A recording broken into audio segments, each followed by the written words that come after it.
भक्ति के साथ में ज्ञान का होना बड़ा आवश्यक है।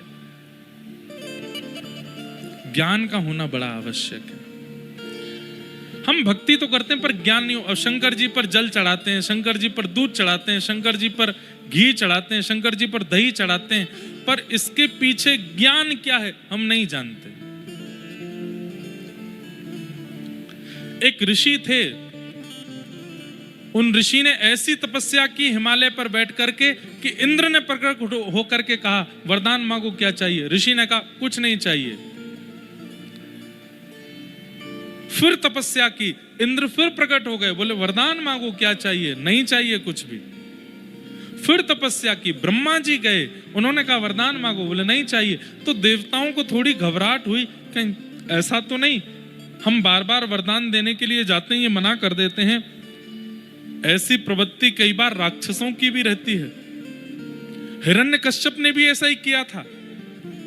वो तपस्या पर तपस्या करता गया, कुछ नहीं लेता गया, बार बार उसको वरदान देने का भाव रहा, लेकिन उसने कुछ स्वीकार नहीं किया। एक दिन तप के प्रभाव से अपने आप को इतना बलशाली बना लिया कि तीनों लोगों को अपने वश में कर लिया। तो इंद्र घबरा गए। इंद्र बोले मैं देने जाता हूं, ये लेने से मना कर देते हैं, कहीं ऐसा तो नहीं है ये इतना बलशाली होना चाहता है कि एक दिन ये स्वर्ग लोक आदि सबको अपने वश में कर ले। इनकी तपस्या तोड़वानी पड़ेगी। तब उन्होंने महादेव से जाके कहा, महादेव एक ऋषि हैं, हिमालय पर्वत पर रह के तपस्या करते हैं, आप कैसे भी करके इनका स्थान जो है उसको जला दो। शंकर जी बोले हमसे क्यों करवा रहे हो ये काम। बोले कामदेव परास्त हो गया, बाकी के देवता भी परास्त हो गए, इनकी तपस्या कोई नहीं छुड़वा पाया, बस आप ही हो जो छुड़वा सकते हो।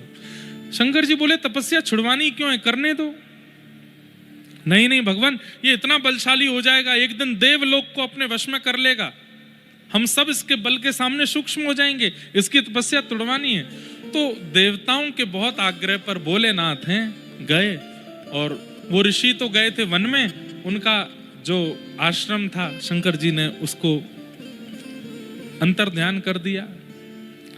जब ऋषि लौट करके आए तो अपना आश्रम जब नहीं देखा तो क्रोध में भर करके श्राप दे दिया, जिसने भी मेरा ये आश्रम जलाया है बिना किसी कारण के, मैंने किसी का बुरा तो नहीं किया, मेरे आश्रम की ये दुर्गति जिसने भी की है मैं श्राप देता हूं, उसके संपूर्ण अंग में अग्नि की तरह ज्वाला प्रकट होगी, जलन होने लगेगी। महादेव का अंग ज्वलनशील होने लगा, पसीना पसीना हो गए, लाल पड़ गया पूरा अंग। खूब गंगा जल डाला, खूब जल डाले, लेकिन किसी भी प्रकार से वो अग्नि शांत नहीं हुई। अग्नि नहीं लगी है, लेकिन अंग में ज्वलनशीलता वैसी ही हो रही है जैसे आग लगने वाले को होती है। तब नारायण के पास जब ये बात पहुंची, तब भगवान ने अपनी परम प्रिया कामधेनु माता को भेजा और कहा आप अपने थनों से जाकर के दुग्धाभिषेक करो। जैसे ही कामधेनु मैया ने अपने थनों से दुग्धाभिषेक किया, जहां जहां दुग्ध की बूंदें पड़ी वहां वहां वो अग्नि शांत होती चली गई और महादेव अति प्रसन्न हुए। महादेव ने कहा किसने भेजा कामधेनु तुम्हें? तब उन्होंने बताया आपके आराध्य, आप जिनसे अति प्रेम करते हैं, नारायण ने मुझे भेजा। तब से महादेव ने ये नियम बना दिया, मेरे आराध्य ने मुझ पर दुग्ध चढ़ा करके मुझे प्रसन्न किया, आज के बाद जो भी मुझ पर दुग्ध अभिषेक करेगा, जो भी दुग्ध से बनी सामग्री का अभिषेक करेगा, मैं उस पर इतना प्रसन्न हो जाऊंगा कि उसने मेरे प्रिय नारायण की आज्ञा मानी है, वो जो चाहेगा वो वरदान उसको मैं दिया करूंगा। तब से महादेव पर नित्य दुग्धाभिषेक, घृताभिषेक, दही का अभिषेक आदि आदि किया जाता है।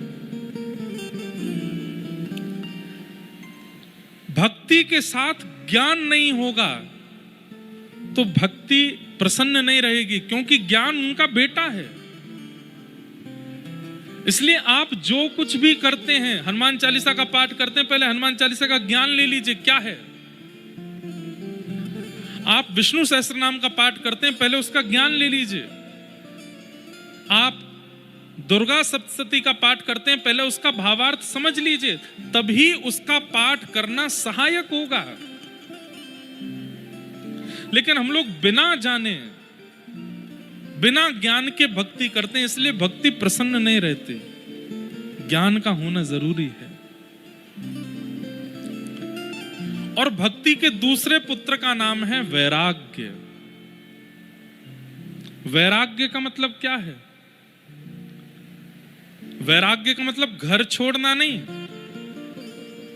राग रहित व्यक्ति को वैराग्य कहते हैं। सब लोग ध्यान से सुनिए, इधर देखो। जो राग रहित है उसी को वैराग्य कहते हैं। राग रहित मतलब आपने मुझे माला पहनाई और आपके प्रति मेरा इतना वो हो गया, अब आप चाहे कुछ गलत भी करते हो तो भी मैं आपकी प्रशंसा करता हूं, नहीं नहीं ये तो बहुत अच्छे हैं, ये तो बहुत ऐसे हैं, ये राग है।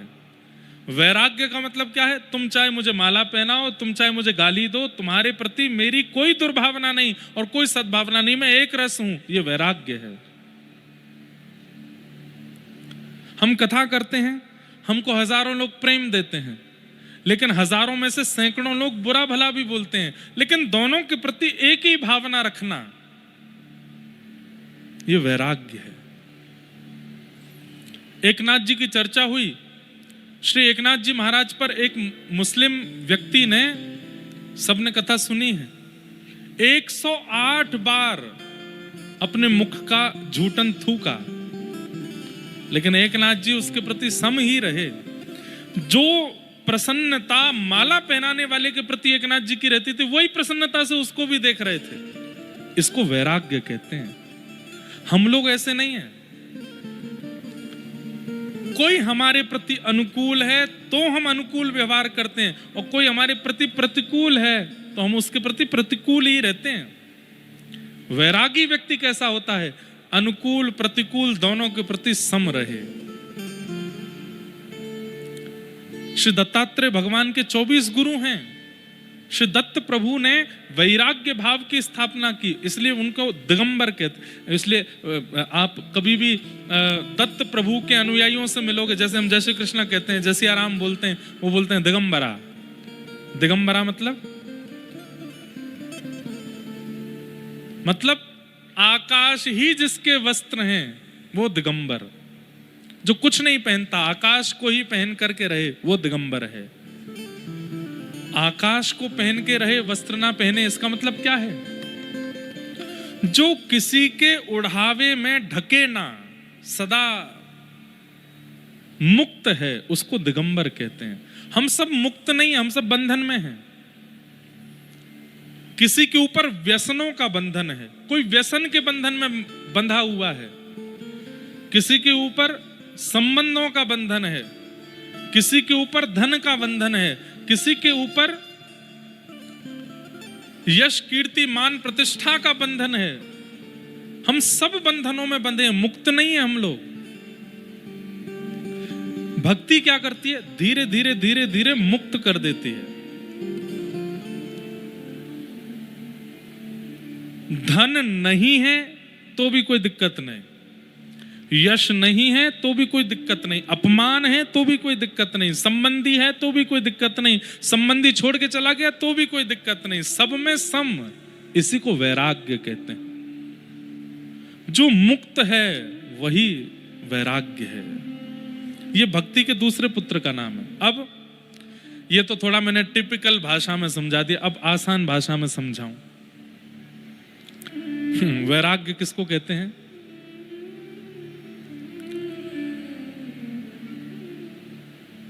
घर छोड़ना वैराग्य नहीं, घर में रहते हुए किसी के प्रति आसक्त ना रहना, यह वैराग्य है।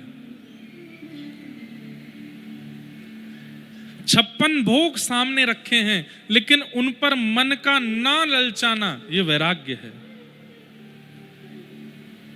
करोड़ों रुपयों से भरी हुई कोई सामग्री आपको मिल गई लेकिन उसके प्रति भी लोभ ना आना, यह वैराग्य है।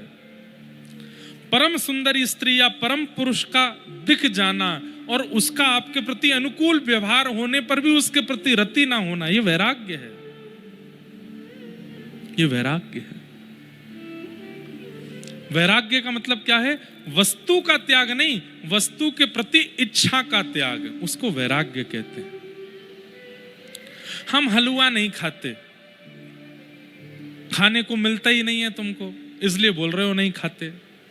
कई लोग अपने नाम के आगे ब्रह्मचारी लगा देते हैं, ये ब्रह्मचारी हैं। क्यों? इन्होंने ब्याह नहीं किया। अब दो बातें, ब्याह किया नहीं था कि प्रयास बहुत किया लेकिन मिला कोई नहीं। कोशिश तो बहुत करी, रिज्यूम बहुत जगह भिजवाए थे, उन्हें रिज्यूम नहीं, क्या बोलते हैं उसको, बायोडाटा, बहुत जगह भिजवाया था। इतने पढ़े हैं, इतने लिखे हैं, इतने बड़े बाल हैं, सुनहरे बाल हैं, इतना खाते हैं, इतना पीते हैं, ऐसे रहते हैं, ये हॉबीज हैं, इतनी हाइट है, थोड़े से सांवले हैं लेकिन रोज क्रीम लगाते हैं, एक दिन हो जाएंगे गोरे, हमसे ब्याह कर लो। सामने वाले ने रिजेक्ट कर दिया। 1 रिजेक्शन, 2 रिजेक्शन, 5, 10 रिजेक्शन, 25, 30 रिजेक्शन जब हो गए तो अपने मन को समझाने के लिए, तू रिजेक्टेड नहीं है तो तू सन्यासी है बेटा, तू विरक्त है। ब्रह्मचारी, हम ब्रह्मचारी हैं, 40 साल के हो गए, हमने ब्याह नहीं किया। अब सुनने वाले वो हो ब्रह्मचारी ब्रह्मचारी, लेकिन अंदर की बात कौन जाने, प्रयास तो बहुत किया पर किसी ने हाँ ही नहीं करी थी। ये ब्रह्मचर्य नहीं है। ब्रह्मचारी किसको कहेंगे? असंख्य सुंदरी नारियां आ गई थीं, लेकिन फिर भी अपने मन को एकाग्र करके निकल पड़े उस रास्ते से, किसी के प्रति मन ना जाने दिया, वो ब्रह्मचारी है। वैराग्य का मतलब क्या है? वस्तुएं अनेक प्रकट हो गई, लेकिन प्रकट वस्तुओं के प्रति मन का ना ललचाना, इसको वैराग्य कहते हैं। वस्तु का त्याग वैराग्य नहीं होता, वस्तु के सन्मुख होते हुए भी उसके प्रति इच्छा ना होना, ये वैराग्य।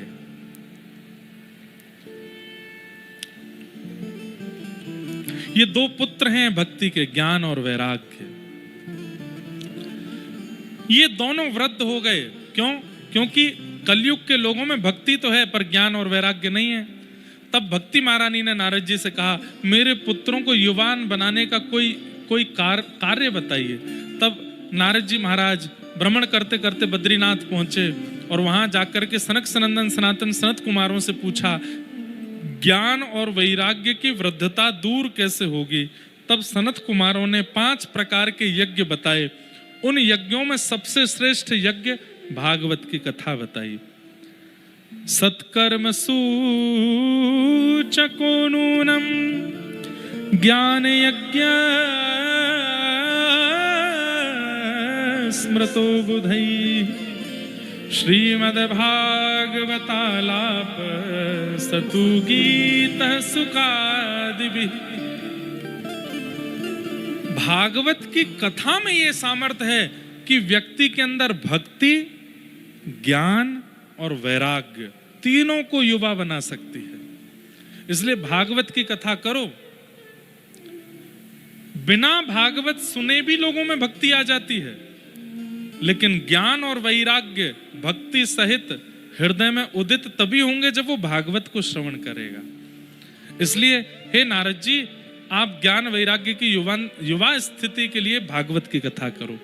तब गंगा जी के तट आनंद वन में सनत कुमार प्रकट हुए और वहां भागवत की कथा हुई। भक्ति महारानी अपने पुत्रों के साथ आई। कथा में प्रविष्ट होते ही ज्ञान वैराग्य युवा हो गए। इसका मतलब क्या है? अगले 7 दिनों में कथा सुनते सुनते अनुभूति होगी कि ज्ञान भी युवा हो जाएगा, वैराग्य भी युवा हो जाएगा। 7 दिन बाद जब कथा विश्राम होगी, उसके बाद वो धीरे धीरे फिर वृद्ध होने लगेंगे। आपको चाहिए कि जो चित्त में ज्ञान वैराग्य युवा हुए हैं वो वृद्ध ना हो, वो युवा ही रहें। एक दिन क्या होगा कि वही युवा ज्ञान वैराग्य भक्ति ठाकुर जी का अनुभव करा देंगे। ठाकुर जी के अनुभव में एक दोष यह भी है कि भक्ति तो चित्त में परिपूर्ण है पर ज्ञान वैराग्य नहीं है। और एक बात कहूं, बहुत ध्यान से इधर देखिए सब लोग। कई बार ज्ञान आने पर अभिमान आता है, कई बार वैराग्य होने पर भी अभिमान आता है। वैराग्य होने पर कैसा अभिमान? अरे मैंने तो ये छोड़ दिया, चुटकियों में छोड़ दिया, मुझे देर नहीं लगी। मैं पहले ये खाता था, पर मेरे को एक बार मेरी पत्नी ने बोला या मेरे गुरुदेव ने बोला या मेरे बेटे ने बोला ये छोड़ दो, एक रात में ही छोड़ दिया, कुछ नहीं हुआ, मुझे कोई असर नहीं हुआ, फिर दोबारा कभी क्रेविंग भी नहीं हुई उस चीज की। अभिमान आ गया। ज्ञान तो आ जाता है, पर ज्ञानी होने का अभिमान भी साथ आता है। वैराग्य तो आता है, पर वैरागी होने का अभिमान आता है। इसका मतलब क्या है? ज्ञान वैराग्य आ गए, भक्ति चली गई। ज्ञान भी रहे, वैराग्य भी रहे और अभिमान ना आए तो समझो कि आपके अंदर भक्ति है। और एक बात, उस व्यक्ति का परिचय क्या है जिसमें ज्ञान, वैराग्य, भक्ति तीनों हैं? भोलापन। वो व्यक्ति भोला होगा, सरल होगा, सहज होगा, सीधा होगा, बहुत ज्यादा चतुराई उसके अंदर नहीं होगी। तो समझ जाओ कि ज्ञान भी अपनी जितना होना चाहिए उतना है, वैराग्य भी जितना होना चाहिए उतना है, और भक्ति भी जितनी होनी चाहिए उतना है। भोला है, सरल है। महाराष्ट्र के भक्तों में एक बात देखने में आती है, यहां के भक्तों का चरित्र जब आप देखेंगे, भोले बहुत हैं, सरल हैं, सीधे हैं, सहज हैं। इसलिए विठोबा को बहुत प्रिय हैं, क्योंकि भोले। तो ज्ञान, वैराग्य और भक्ति अगर तीनों किसी के अंदर विद्यमान हैं तो उसके अंदर सौम्यता, सरलता, भोलापन, सहजता ये स्वाभाविक रूप से आने लगेगी। अब माता पिता की सेवा कर रहा है पुंडलीक, और द्वार पर आकर के पंडरीनाथ भगवान खड़े हो गए हैं। साक्षात त्रिलोकीनाथ भगवान आकर के खड़े हो गए और कह रहे हैं, आ जाओ पुंडलीक, मैं तुम्हें दर्शन देने आया हूं। और पुंडलीक क्या कह रहा है? नहीं, मैं अभी अपने माता पिता की सेवा कर रहा हूं। लक्ष्मी जी बोली, पुंडलीक द्वार पर ठाकुर जी खड़े हैं, कोई आसन तो दे दो। आसन के रूप में ईंट खिसका देता। कितना सीधा है पुंडलीक, कितना भोला है। यही मैं और आप होते, हम कुछ कर रहे होते, ठाकुर जी द्वार पे आ जाते, तो हमारे पास योजनाएं बहुत हैं करने को, हम करते। और सबसे बड़ी बात, अगर हम माता पिता की सेवा कर रहे होते, ठाकुर जी आ जाएं, तो हम सबसे पहले छोड़ के भागते। ठाकुर जी आ गए, चलो।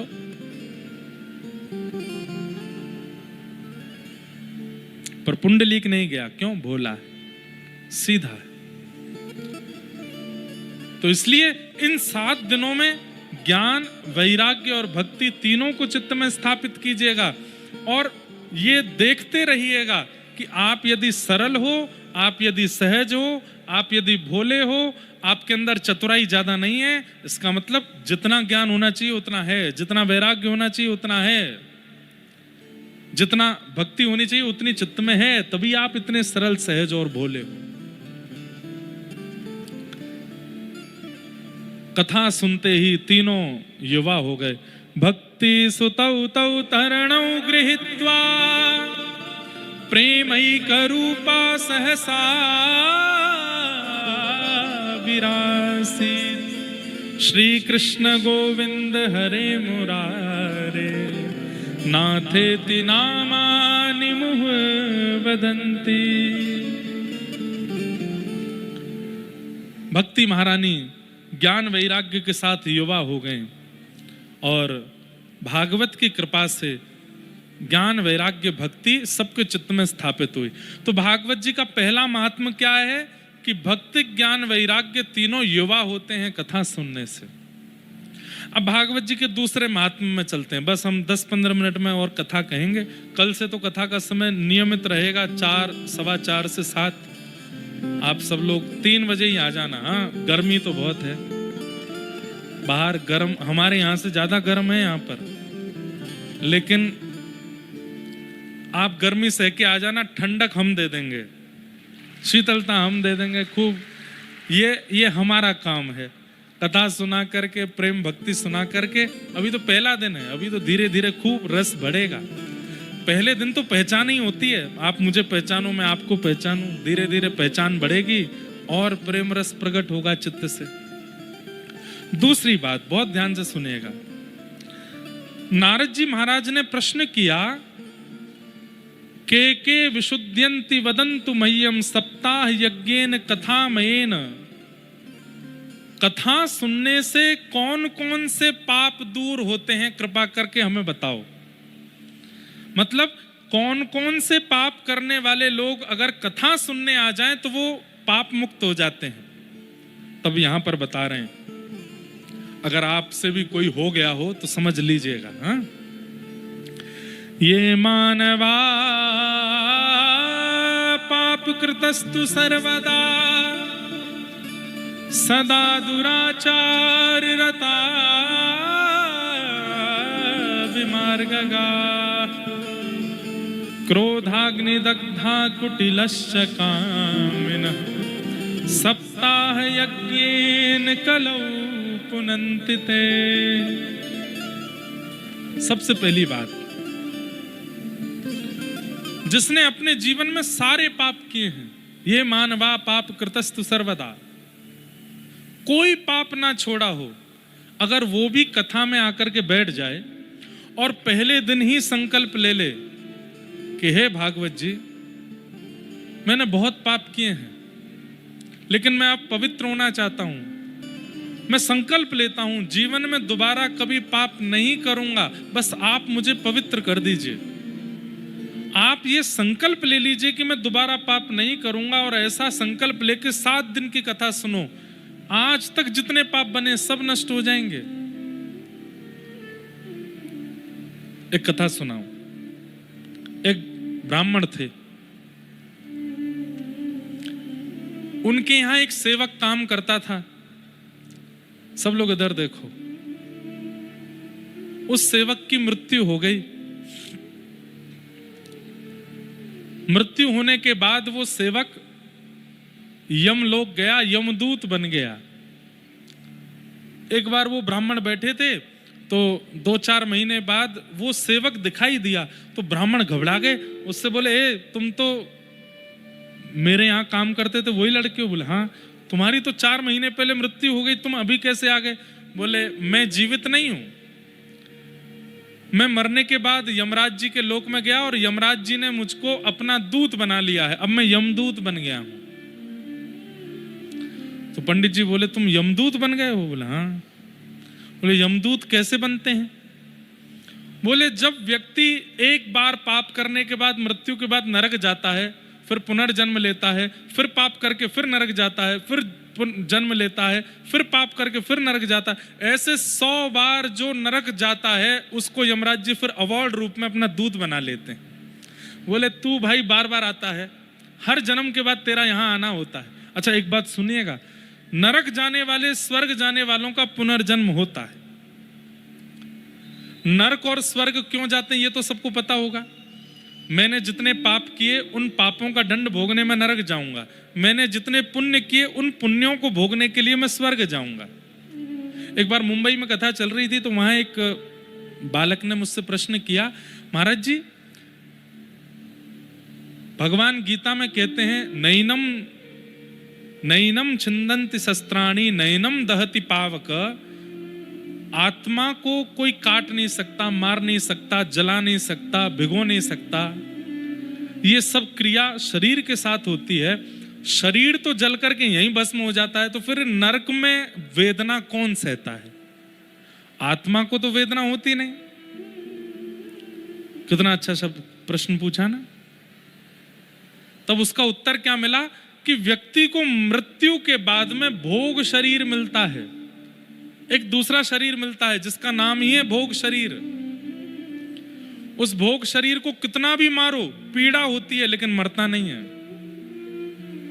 उस भोग शरीर को बीच से काट दो, दर्द पूरा होगा लेकिन मरोगे नहीं। और वही भोग शरीर जब स्वर्ग में जाता है, कितना भी खिला दो पेट नहीं भरता, कितना भी सुला दो नींद पूरी नहीं होती, कितना भी समय रह ले बूढ़ा नहीं होता, वो भोग शरीर है। तो नरक और स्वर्ग का सबको कॉन्सेप्ट पता है। मैंने जितने पाप इस जन्म में किए उतने पाप वहां गिनती हो रही है, उनको भोगने में जाऊंगा और वो पाप जैसे ही मैं भोग लूंगा फिर यमदूत हमको कहेंगे अब दोबारा जाओ पृथ्वी पे, अच्छे कर्म करना ताकि दोबारा यहाँ आना पड़े, लेकिन मैं आके फिर से बुरे बुरे कर्म कर देता हूँ, फिर से जाना पड़ता है। ऐसी 100 बार जिसके चक्कर लग जाते हैं, फिर यमराज जी कहते हैं भाई तुम बार बार आते हो, अब तुमको सब पता है, कौन सी गली है, कौन सा मोहल्ला है, कहाँ तेल की गर्म कढ़ाई है, कहाँ तलना है, कहाँ पर काटना है, तुमको सब पता है। नरक पूरा तुमने देख लिया है, इसको दूध बनाओ। वो दूध बन जाता है। ब्राह्मण देवता बोले बहुत बढ़िया भैया, तुम हमारे पास क्यों आए हो? बोले मैं तो इसलिए आया हूं कि अभी नगर का वो फलाना आदमी है, उसको लेने आया हूं, मैं उसको लेके जाऊंगा। तो बोले वो आदमी तो अभी मेरे पास बैठा था। बोले हाँ, अभी उसका 5 मिनट और बचे हैं, उसके पेट में दर्द होगा, प्राण निकलेंगे, लेके मैं जाऊंगा उसको। मैंने सोचा अपने ही गांव में जा रहा हूं तो आपसे मिलने आ जाऊं। पंडित जी बोले बड़ी कृपा, भैया एक काम करोगे? बोले क्या? हमको बिना मरे नरक का दर्शन करा सकते हो? व्यक्ति बोला बिना मरे तो संभव नहीं है। बोले एक बार देख लो, तुमने हमारे यहाँ नौकरी करी है, इसका हमको कुछ दे दो, ऐसे एक बार बिना मरे हमको नरक दिखा दो।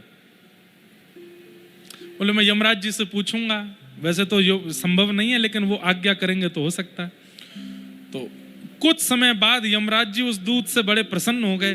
भाई हम तुम्हारी सेवा से बड़े खुश हैं, तुम्हारा थोड़ा हम अपग्रेड कर रहे हैं, तुमको अपना सेक्रेटरी बना रहे हैं, आ जाओ, कुछ चाहिए तो बताओ। बोले हाँ एक चीज चाहिए। बोले क्या?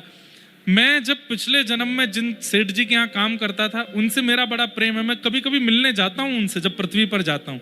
उन्होंने मुझसे कहा है कि वो बिना मरे नरक देखना चाहते हैं, आपकी आज्ञा हो तो मैं उनको ले आऊं। यमराज जी बोले चलो तुमने मांगा है तो ठीक है, ले आओ उनको, एक बार नरक दर्शन कराओ। सो रहे हैं, उठा लाओ। सोते हुए उन ब्राह्मण देवता को वो दूत उठा के ले गया। जैसे आंख खुली तो महाराज विशाल भयंकर नरक, नरक में एक नदी बहती है, उसका नाम है वैतरणी।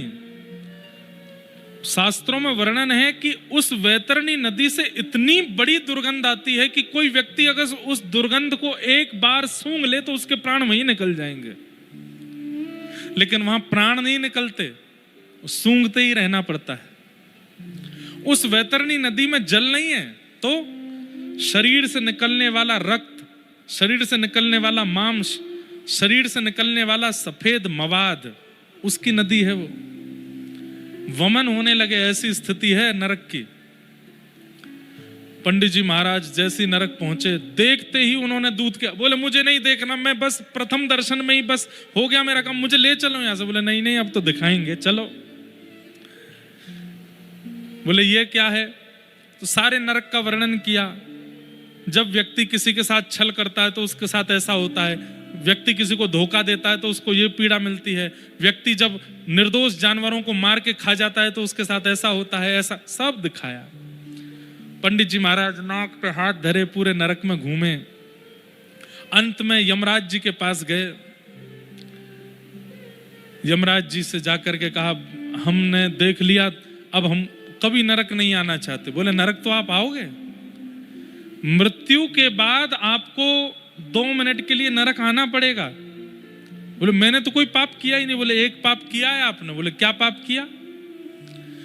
बोले तुम्हारे गांव में एक जूता बनाने वाला रहता है, तुमने उससे अपने पैर के जूते बनवाए, उसने तुमको 2 रुपया 20 पैसा कहा था कि इतना दे दो, इतने में बने हैं। तुमने उसको 2 रुपया दिया और कहा भाई तुम गांव के आदमी हो, हम ब्राह्मण हैं, 20 पैसा क्यों चाहिए तुमको, छोड़ दो, 20 पैसा ऐसे ही छोड़ दो। वो कहता रहा मैं गरीब ब्राह्मण, मैं गरीब हूं, मेरा घर नहीं चलेगा, 2 रुपया 20 पैसा है, 20 पैसा भी दे दीजिए। तो तुमने उसको मना कर दिया 20 पैसा नहीं देंगे। तो 20 पैसा ना देने का पाप भोगने के लिए तुमको नरक आना पड़ेगा। किसी की कमाई, किसी का अधिकार तुमने खाया है, तुमको भोगना पड़ेगा।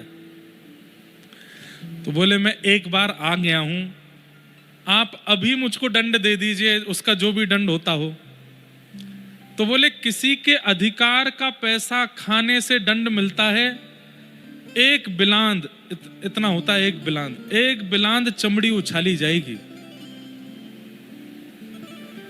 उल्टे हो जाओ, वो ब्राह्मण उल्टे हो गए और यमदूतों ने एक बिलांद चमड़ी उनकी निकाल ली और बहुत वेदना हुई, रक्त निकला।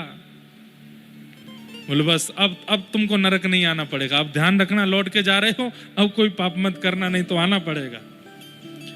तब यमराज जी से जाते जाते उन ब्राह्मण देवता ने पूछा, कौन लोग नरक नहीं आते, कृपा कर उनके बारे में मुझे बता दो। तो वैसे भागवत जी में इसका श्लोक लिखा है अजामिलोपाख्यान में, लेकिन इस कथा में यमराज जी क्या कहते हैं, जो व्यक्ति नित्य तिलक धारण करता है, जो व्यक्ति नित्य अपने गले में कंठीमाला पहनता है और राम नाम, कृष्ण नाम, राधा नाम, नारायण नाम और गुरु प्रदत्त मंत्र नित्य जाप करता है, एकादशी व्रत का नियम पालन करता है, सत्संग कथा कीर्तन श्रवण करता है, उसको नरक नहीं आना पड़ता। कितना इजी है ना, कितना आसान है। लेकिन ये करने में भी लोगों की शामत आ जाती है, नहीं करते। तिलक लगाना है पर अपने आप पहुंच लेते हैं, नहीं लगाते उसको। कंठी माला पहननी है। एक बार अभी 2 साल पहले ही नासिक में कथा थी मेरी, वहां एक भैया मुझसे क्या बोलता है, महाराज जी कंठी पहनने के बाद प्याज नहीं खानी चाहिए। मैंने कहा नहीं। हम ऐसा कर सकते हैं? मैंने कहा कैसा? कंठी उतार के प्याज खा लिया करें और फिर खाने के बाद फिर कंठी पहन ले। मैंने कहा वाह। मैंने कहा बहुत बढ़िया। मैंने कहा ये तो वही हो गया कि ब्याह के बाद बहू बोली कि मैं मंगलसूत्र उतार के दूसरे के संग घूम आती हूं, आके फिर मंगलसूत्र पहन लूंगी। ऐसा थोड़ी होता है। हम लोग बड़े विचित्र हैं, अपनी अनुकूलता देख करके सब क्रिया कर लेते हैं। नहीं, माथा सूना नहीं रखना चाहिए, चाहे बहनें हो चाहे भाई हो। चाहे एक टीका लगाइए, और अगर दीक्षा हो गई है तो अपने गुरुदेव का तिलक लगाइए, लगाना चाहिए आपको। सूना माथा नहीं रखना चाहिए। कई संप्रदायों में माताओं को तिलक लगाने का अधिकार नहीं है, तो बिंदी लगाइए, कुछ तो लगाइए। आपका माथा सूना नहीं रहना चाहिए किसी भी परिस्थिति में। आज जिन लोगों का सूना है वो लोग शर्माओ मत, कल से लगा लेना। नित्य तिलक धारण करो। तिलक धारण करने की महिमा क्या है? एक बार एक बड़ा पापी व्यक्ति यमलोक से यमदूत भेजे गए इसको लेने के लिए। उसके जैसे ही प्राण निकलने वाले थे, उसी समय पेड़ के ऊपर बैठे हुए एक पक्षी ने विष्ठा की, और वो विष्ठा उसके माथे पे आके गिरी और माथे से ही तिलक बन गई। जैसे ही यमदूत उसको लेने आए, विष्णु दूतों ने आकर के रोक दिया। बोले इसको नहीं ले जा सकते। बोले क्यों? देख नहीं रहे माथे पे तिलक लगा है। तब यमदूतों ने कहा, बोले तिलक नहीं है, ऊपर बैठे हुए किसी पक्षी ने विष्ठा कर दी है। बोले कुछ भी हो, देखने में तो तिलक जैसा ही लग रहा है, इसको नरक नहीं ले जा सकते, अब तो ये विष्णु लोक ही जाएगा। सोचिए, गलती से विष्ठा रूप में अगर माथे पर कुछ पड़ जाए तिलक जैसा, तो विष्णु लोक मिल जाता है। यदि हम नित्य गोपी चंदन हाथ में लेकर के, रोली हाथ में लेकर के, उसमें यमुना जल गंगा जल मिला करके गुरु मंत्र का जाप करते हुए तिलक धारण करते हैं, तो ठाकुर जी के लोक की प्राप्ति कैसे नहीं होगी। और रात में सोते समय मुंह नहीं धोना है, तिलक लगा के रखिए। और कई लोग नहाते हैं, रात्रि में स्नान का विधान है, स्नान करके फिर तिलक लगाओ। तिलक लगा के सो, रात में प्राण चले गए तो कभी भी प्राण जा सकते हैं। माथे पर तिलक 24 घंटे रहना चाहिए आपके। दूसरा, गले में कंठी माला। हम सब पिंड हैं। पिंड किसको बोलते हैं? हम सब ठाकुर जी की प्रसाद हैं, भोग हैं। जैसे वड़ा पाव में अंदर वड़ा होता है ना, वड़ा, हम सब भी वड़ा हैं। लेकिन ठाकुर जी का एक नियम है कि जैसे वड़ा पाव वाले पाव के साथ वड़ा खाते हैं, ठाकुर जी तुलसी पधरा के वड़ा पाते हैं। हम सब वड़ा हैं। अगर तुलसी नहीं धारण करेंगे तो ठाकुर जी पाएंगे कैसे? नित्य तुलसी पहनो गले में। तिलक लगाओ, तुलसी धारण करो। और तीसरा, ये तो हो गया बाहर का रूप। अब तीसरा भीतर, भीतर क्या करो? बोले मन में ठाकुर जी को बसाओ, बुद्धि में ठाकुर जी को बसाओ और जिह्वा से निरंतर नाम गाते रहो। यमराज कहते हैं उसको कभी नरक आना नहीं पड़ेगा, उसको कभी नरक नहीं जाना। एक और बात, मान लीजिए उस व्यक्ति ने बहुत पाप किया जीवन में और अचानक से उसने कथा में सुन लिया कि तिलक लगाने से, कंठी पहनने से, नाम जपने से नरक नहीं जाना पड़ता, और वो ये करने लग जाए तो नाम के प्रभाव से, तिलक के प्रभाव से, तुलसी के प्रभाव से उसके पूर्व के पाप भी नष्ट हो जाएंगे। नष्ट कैसे होंगे? जीते जी ही उसको पाप भोगना पड़ेगा संसार में, यहीं भोग लेगा, यहीं नष्ट कर लेगा, और फिर दोबारा ना करने की स्थिति नाम प्रकट कर देगा कि वो कभी पाप करे ना। इसलिए नाम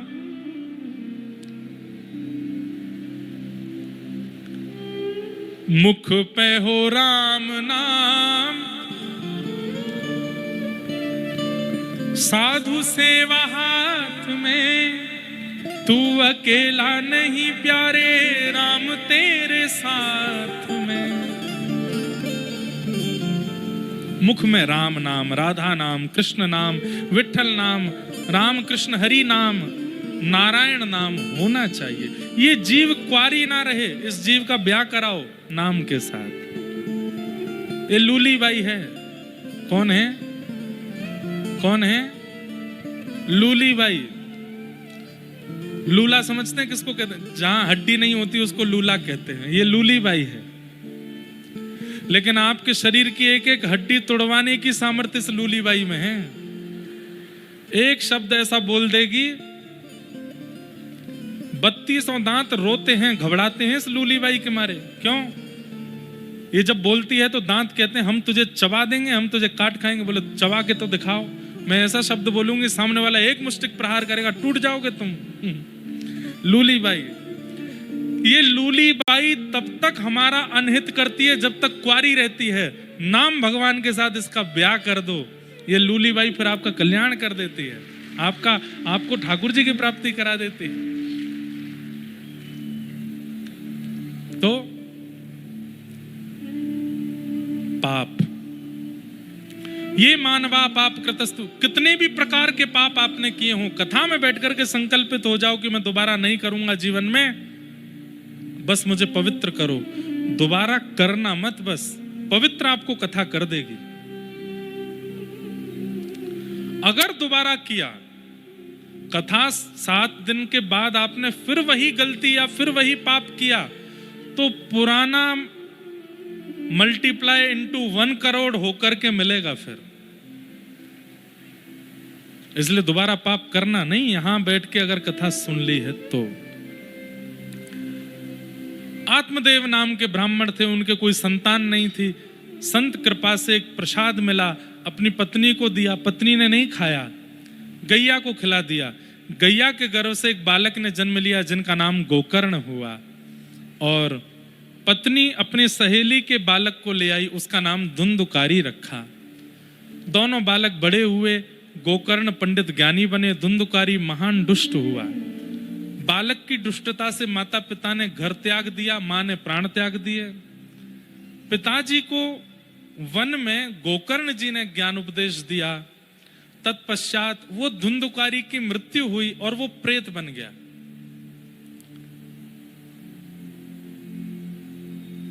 प्रेत बनने पर मुक्ति कैसे हो?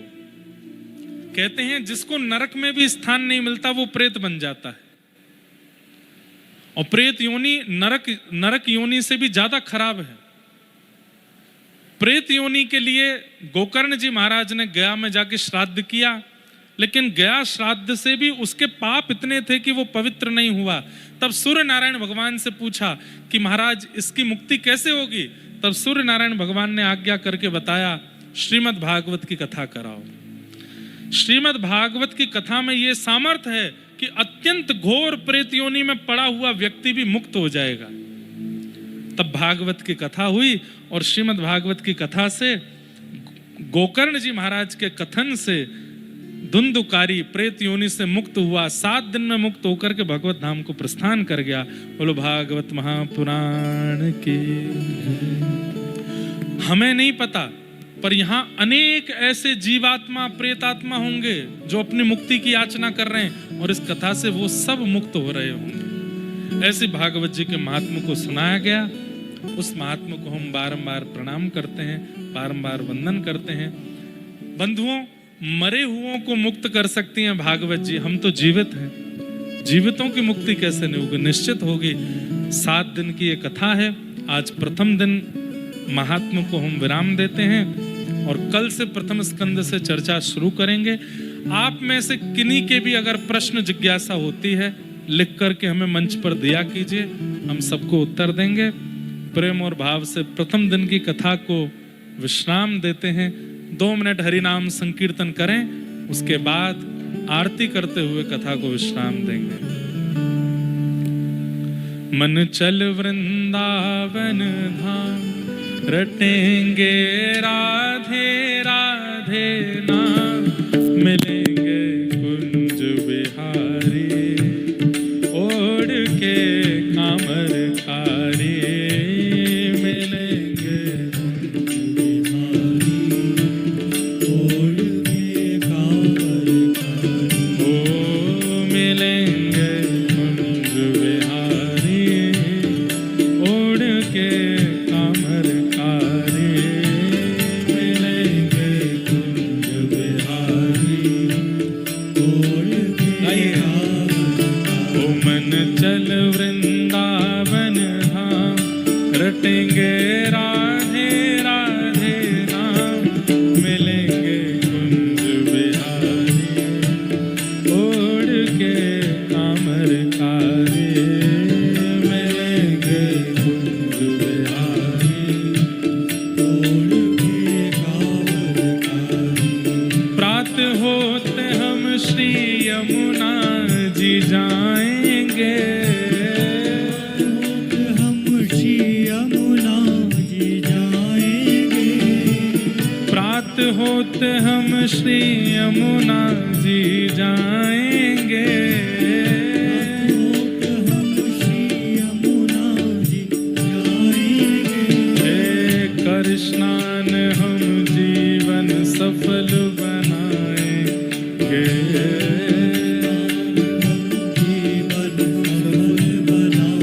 होएंगे मन के पूर्ण काम, होएंगे मन के पूर्ण काम, होएंगे मन के पूर्ण काम, होएंगे मन के पूर्ण काम। रटेंगे राधे राधे नाम, मिलेंगे कुंज बिहारी, ओढ़ के कामर कारी, मिलेंगे कुंज बिहारी, ओढ़ के कामर कारी, ओ मिलेंगे कुंज बिहारी, ओढ़ के कामर कारी, मिलेंगे कुंज बिहारी, ओढ़ के कामर कारी। ओ मन चल वृंदावन धाम, मन चल वृंदावन धाम, रटेंगे राधे राधे नाम, मिलेंगे कुंज बिहारी, ओढ़ के कामर कारी, मिलेंगे कुंज बिहारी, ओढ़ के। श्री वृंदावन धाम की।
ब्रज बिहारी छोड़ के कामर कारे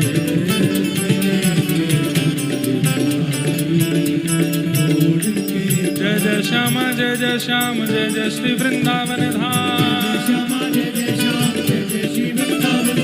जय जय श्याम जय जय श्याम जय जय श्री वृंदावन धाम हे जय जय श्याम जय जय श्याम जय जय श्री वृंदावन धाम हे जय जय श्याम जय जय श्याम जय जय श्री वृंदावन धाम ओ जय राधे राधे श्री राधे राधे जय राधे राधे श्री राधे राधे जय राधे राधे श्री राधे राधे जय राधे राधे श्री राधे राधे कुंडली कवरदा हरि विठ्ठल श्री ज्ञान देव तुकाराम श्री पंढरीनाथ भगवान की जय श्री वृंदावन बिहारी लाल की श्री राधा रमण लाल की श्री राधा वल्लभ लाल की पूछरी के लौठा की हुप हुप प्यारे क्या बात है बंसी बारे शाबाश। सब लोग भागवत जी की आरती के लिए अपने अपने स्थान पर खड़े हो जाएं और वहीं से आरती करें। आरती अति पावन पुराण की आरती अति पावन पुराण